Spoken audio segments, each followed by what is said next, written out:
جدعنته سابقاه وبيجامل الكبير والصغير في الأفراح والأحزان، بيدخل أي فرح يلفت الأنظار وليه هيبة وبينقط بالآلاف. المعلم حسن أبو طارق صاحب أشهر مطعم كشري في العالم، ورث المهنة عن والده وكبرها، وكبار رجال السياسة في دول العالم راحوا المحل عنده إزاي يسجل الكشري في منظمة اليونسكو. في وسط زحمة وسط البلد وبين ريحة الشطة والدقة اللي بتشدك من أول الشارع، اسم واحد بس بقى علامة لوحده، وهو المعلم حسن أبو طارق صاحب محلات كشري أبو طارق الأشهر في مصر والدول العربية. وورث المعلم حسن المهنة والمطعم الأشهر من والده الحاج يوسف أبو طارق، اللي حول الكشري من مجرد أكلة شعبية لتجربة كاملة، وكمان خلى المطعم سلسلة فروع في مصر والوطن العربي، وشهرته وصلت العالم كله كمان. وكبار رجال الدول العربية والأوروبية وأمريكا عارفينه وداقوا الكشري بتاعه.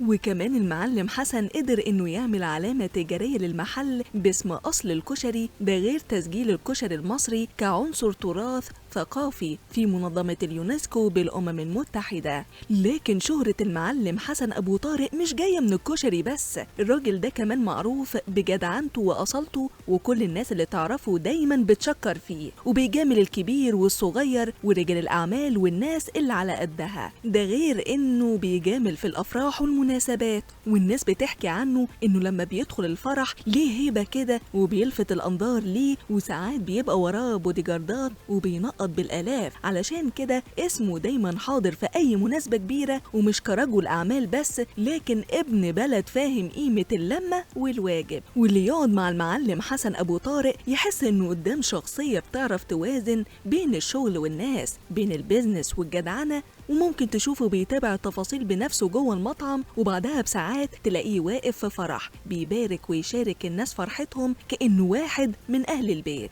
ويمكن السر الحقيقي في نجاح المعلم حسن أبو طارق إنه عمره ما نسي أصله ولا نسي إن الناس قبل المكسب، وده اللي خلى اسمه يتحول من مجرد صاحب مطعم لرمز من رموز الجدعنة المصرية. وواحدة من اللقطات اللي خلت اسم المعلم حسن أبو طارق يتردد بره مصر كمان كانت مشاركته في حفل رسمي داخل سفارة أيرلندا في مصر بدعوة من السفيرة نفسها وسط الدبلوماسيين الأجانب، ده غير وزيرة خارجية النمسا ومستشار ترامب وسفيرة أيرلندا اللي راحوا مطعم الكشري وكان في استقبالهم وحضروا أطباق الكشري كمان بإيديهم، ودي أعظم دعاية عالمية للمحل من غير ما يدفع مليم واحد. وكمان المعلم حسن أبو طارق فهم حاجة مهمة جدا، إن الأكل مش بس تجارة، دي رسالة، ورسالة بتوصل ثقافة بلد وبتحكي قصة شعب وبتعمل له شعبية وشهرة أكتر. وممكن جدا نشوف المعلم حسن أبو طارق قريب عضو في البرلمان، وده لأسباب كتير، ومن أهمها حب الناس ليه وشعبيته الكبيرة، وإنه دايما بيجامل الناس وبيقف معاهم في أفراحهم